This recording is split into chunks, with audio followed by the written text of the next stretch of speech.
Damos la bienvenida a Francisco Ruiz Díaz, director del Catastro. Vamos a hablar un poco sobre la regularización de los asentamientos urbanos y cuál es el proyecto que están encarando desde Catastro para poder contrarrestar este problema. ¿Cómo está, director? Gracias por venir. Buenos días, Edgar. Buenos días, un saludo a toda la audiencia. Bien, sabemos que el departamento central es el más poblado, pero el más pequeño a su vez, y esto sin duda también representa todo un problema a la hora de poder delimitar los espacios físicos. Hay asentamientos también en el área urbana, y esto finalmente se traduce en un problema también a la hora de poder encarar proyectos urbanísticos y mismo con el convivir diario de los pobladores, ¿no? Así mismo, Edgar, estamos llevando adelante un ambicioso, por el momento es un estudio, pero que va a derivar en un proyecto con el Programa de las Naciones Unidas para el Desarrollo del PNUD y la representación en Paraguay. Un primer resultado de ese estudio arrojó un dato muy interesante, que en el país existe aproximadamente unas 6 millones de hectáreas de tierras que no están formalizadas. O sea, de tierras que de alguna u otra manera están ocupadas, pero no están formalizadas. Eso significa que la gente vive en esas tierras, pero no tienen el acceso al título de propiedad. Por lo tanto, no tienen el acceso a lo que es la administración de esa tierra. Una gran parte de esa tierra, de hecho, 2 de cada 3 hectáreas, tiene que ver con los asentamientos urbanos, indígenas e inmuebles del Estado, incluyendo los parques nacionales. Y aproximadamente unos 1.500.000 hectáreas, unas 1.500.000 hectáreas serían tierras de la reforma agraria que faltaría por titular. Estamos hablando de las tierras que pertenecen patrimonialmente al INDER y deben ser cuyos títulos de propiedad deben ser tramitados y entregados a sus respectivos ocupantes. Entonces, con el PNUD estamos viendo la posibilidad de complementar la política económica, porque de lo que es la regularización de las tierras rurales se encarga el INDER, eso es por ley, pero nadie se encarga de una manera global de lo que corresponde a regularizar la tenencia de la tierra, o sea, la entrega de los títulos de propiedad cuando se tratan de asentamientos urbanos o cuando se tratan de parques nacionales. Entonces la idea es crear un proyecto que permita apoyar a las instituciones, no reemplazarlas, apoyar a las instituciones del Estado a los efectos de completar esa tarea. Por ejemplo, el Ministerio de Desarrollo Social tiene aproximadamente inscritos un poco más de 400 asentamientos en el Departamento Central, y requiere de equipos, de apoyo de equipos para poder hacer los trabajos vinculados principalmente al aspecto topográfico, a los estudios de título, o sea, gabinete que le llamamos nosotros, y la presentación de la documentación que permite titular ese inmueble. Y posteriormente, ¿Esto ya no existe, director? Existe, pero se hace de a uno. Y cada institución corre por su cuenta, claro, con sus... asentamiento, por ejemplo, no sé, Primavera de Luque, ya tiene título patrimonial, hay que transferirle al municipio para que inicie el loteamiento. Entonces se hace caso por caso. O sea, lo que van a hacer es estructurar una nueva, digamos, con las instituciones que ya están, van a estructurarlos en un nuevo proyecto para poder, digamos, apoyar todo esto. Apoyar todo ese trabajo. Y de manera masiva. Entonces, en lugar de hacer este asentamiento de una sola vez, en todo el año tendría una capacidad máxima digamos que las instituciones del Estado de hacer muy pocos asentamientos. Sin embargo, si existe un equipo, independientemente de dónde se encuentre este equipo, puede estar apoyando todas las instituciones del Estado que requieran de regularización. Los números son un poco preocupantes y eso genera complicación en la gobernanza de la tierra. Tenemos datos preliminares solamente para comentarte. Por ejemplo, tenemos unos 493 comunidades indígenas en 13 departamentos que alcanzan una superficie, según el estudio que está en una etapa ya casi finalizada, de 1.117.000 hectáreas. O sea, hay 1.117.000 hectáreas en 493 comunidades que deben ser tituladas. ¿Son ocupantes? Son ocupantes. Tienen el derecho digamos, de la ocupación, pero no tienen títulos de propiedad. Y es más, esto generan incluso debilidades en la estructura de derecho, porque efectivamente pueden aparecer oportunistas y realizar procedimientos a los efectos de posteriormente Apoderarse. apoderarse de esas tierras. ¿Qué es ¿verdad? lo que pasa normalmente? Que es lo que generalmente ocurre. Tenemos 2.447.000 hectáreas de áreas silvestres protegidas que no cuentan con título de propiedad. Casi 90% de las áreas silvestres protegidas del país que están a cargo de la SEAM no cuentan con título de propiedad. ¿Cómo puede entenderse eso, director? Ya que son instituciones legalmente constituidas que pertenecen al Estado y que no cuenten con un título que avale el territorio que están protegiendo.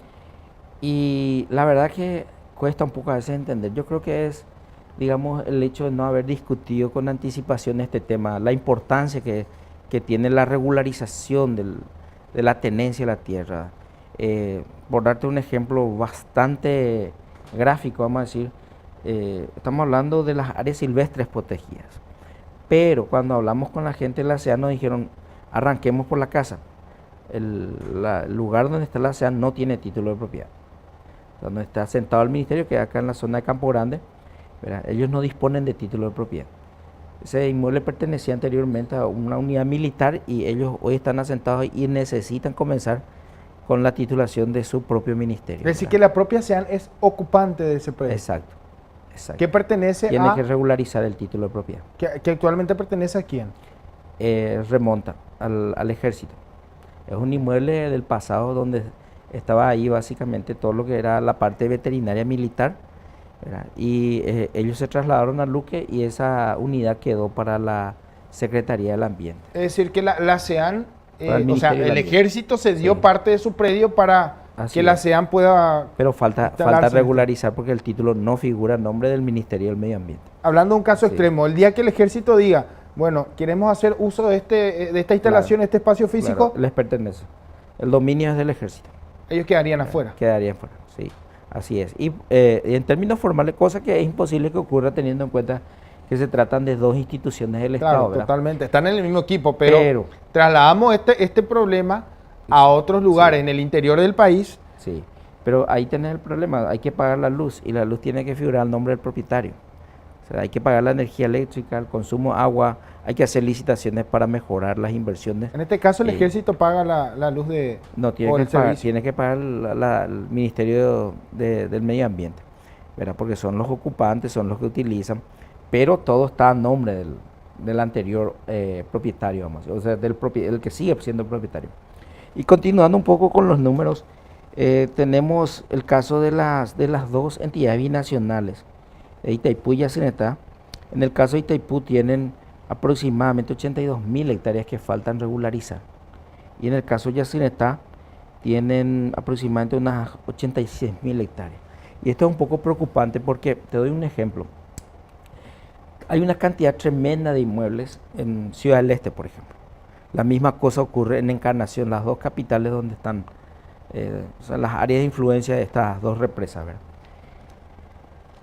Ya tienen, digamos, son propiedades con construcción bastante moderna, ¿verdad? Con una buena cantidad de carga constructiva, vamos a decir, pero desde el momento en que siguen figurando a nombre de las entidades binacionales, no pagan impuestos.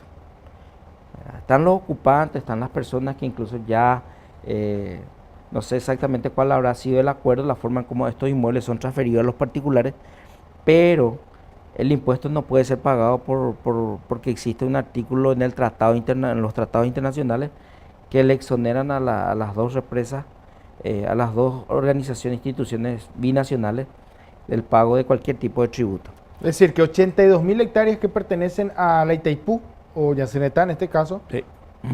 Itaipú. A Itaipú, 82.000 hectáreas. Existen personas, que en este caso serían los ocupantes de Los este predio, ocupantes. que no Y pagan impuestos. No pagan impuestos.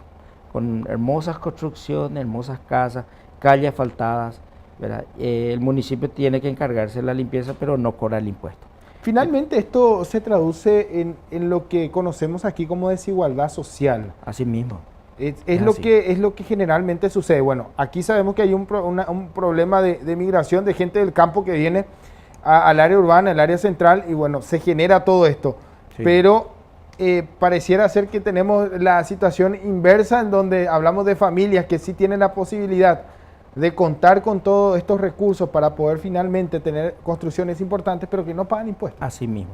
Y también un impacto es en la desigualdad, porque una casita chiquitita que está en el entorno, en las zonas marginales, que tiene título de propiedad, un inmueble pequeño de una familia jubilada con los padres ya de 80 años, por dar un ejemplo, ¿verdad? Un inmueble pequeño estaría pagando un altísimo impuesto, pero sin embargo una mansión dentro de las áreas que pertenecían o que pertenecen a Itaipú, ¿verdad? Estos no estarían pagando el correspondiente, el impuesto inmobiliario, lo correspondiente. Entonces hay una desigualdad desde ese punto de vista. Director, estamos hablando en qué zona para poder entender un poco en dónde se encuentran estas 82.000 hectáreas de Itaipú. ¿En qué zonas? ¿Serían zonas, digamos, Sí, que están alejadas de...? Sus áreas de influencia son exactamente sus áreas de influencia, ¿verdad? No están alejados, vamos a decir, de los lugares donde se encuentran, ¿verdad? Abarcan parte de, por ejemplo, en el caso de Yacineta Carmen del Paraná, San Cosme de Damián, donde disponen de algunas propiedades que en su momento ellos habían adquirido a los efectos, digamos, de poder disponer de lugares en donde tener sus cosas, ¿verdad? ¿Cuál sería el procedimiento, director, para regularizar esta situación? Porque hablamos de prácticamente una evasión, no sé si decirlo, que se califica como evasión porque está en dominio de la binacional, sí, pero existen familias digamos que una irregularidad, más que una irregularidad, el problema es que los dos tratados internacionales tienen un artículo, creo que en el caso de Itaipú era el artículo 13, en el cual se establecía que cuando se realiza algún tipo de adquisición que pase a formar parte del patrimonio de la entidad, entonces esto estaría exento de cualquier tipo de tasas, gravámenes, impuestos. Para la Itaipú. Para la Itaipú. La misma cosa para Yacineta. Pero predio no es utilizado por la Itaipú. Exacto. Existen familias que ocupan este lugar. Te doy un ejemplo, ¿verdad? Que no son funcionarios de la Itaipú. Que no son funcionarios. Exacto, que no son funcionarios. Son ya familias con las que a través de los municipios se llegaron a acuerdos. Me parece, no sé si se entiende a lo que quiero llegar, que es injusto que una familia que viva frente al predio esté pagando su impuesto, sí, y la otra que, bueno, esté enfrente, sí, y ya pertenezca al predio de la Itaipú y no está pagando impuestos. Totalmente y tenga una mega construcción. Sí, totalmente de acuerdo. Y por darte un ejemplo, ¿verdad? No recuerdo la cantidad, creo que eran 196 islas. Se habían identificado en su momento que debían ser inundados digamos, desde el momento en que se establecía el embalse de Yacineta.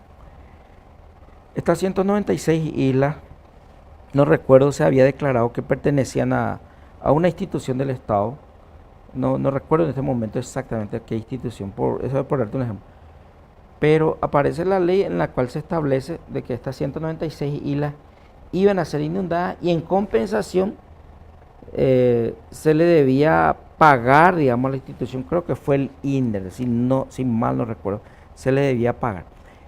Yacineta realizó todo el pago, toda la transferencia, pero nunca tituló la isla y ahí tiene un desbalance. ¿Por qué?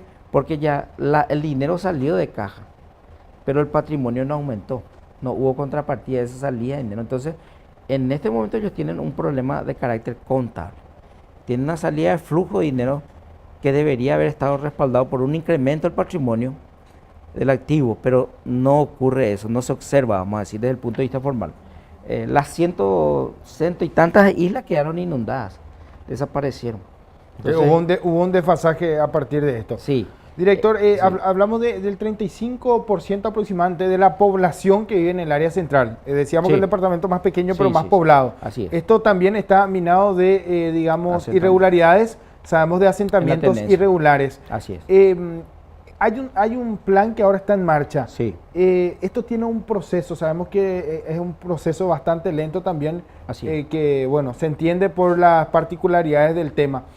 ¿Esto cómo se va a desarrollar durante todo este año? ¿Van a tener un equipo específico que va a atender esto? ¿Cómo van a hacer? El trabajo es, en este momento el PNUD está cerrando el documento, la investigación. Pasaríamos a presentarle a los ministros de estas áreas afectadas. Esto ya tiene el visto bueno del ministro de Hacienda, formará parte de los objetivos estratégicos del gobierno. Entonces, una vez que se termine el documento, se presentan a los ministros, ¿verdad? Se presenta en el formato como para que sea incluido en el Sistema Nacional de Inversión Pública, y a partir de ahí entonces se estaría verificando la fuente de financiamiento. Pero tenemos datos muy interesantes, Edgar, que dice cuáles son los beneficios, por qué hay que hacer esto. Y en primer lugar por la gobernanza. Nosotros vimos ayer una marcha campesina y al mismo tiempo después de esa noticia ya veíamos una pelea entre los indígenas. Frente al Congreso, ¿por qué no fueron atendidos? ¿Qué tenían en común esos dos temas? Y problemas de tierra. ¿Qué tenían? Entonces hay fricción. Imagínate, multipliquemos todo lo que estas personas dejaron de producir el día de ayer. Si se hubiesen quedado en sus tierras, tienen tierras, son ocupantes, pero no tienen título de propiedad. Sin duda, sí. Los asentamientos aquí en Paraguay son una realidad de exclusión social. Sí, multipliquemos por un jornal, ¿verdad? ¿Y cuánto de pérdida tuvimos ayer en una manifestación? Eso en primer lugar. En segundo lugar, si yo le tengo identificado a esta gente, pues les puedo regularizar con el título de propiedad, con la tenencia de tierra, puedo atacar de manera directa la pobreza. Porque transferencia sin resolver la base territorial no genera el impacto. Por darte un ejemplo, ¿verdad? Hay estudios que demuestran de que cuando uno titula un inmueble que está siendo ocupado de manera irregular, ¿verdad?, el valor de ese inmueble aumenta de 43 a 81% cuando se trata de inmuebles rurales. De 41 a 83. O sea, vos estabas ocupando una tierra, digamos, y esto ocurre con la derechera. Vos estás ocupando una tierra, ¿verdad? Y la gente vende su derechera.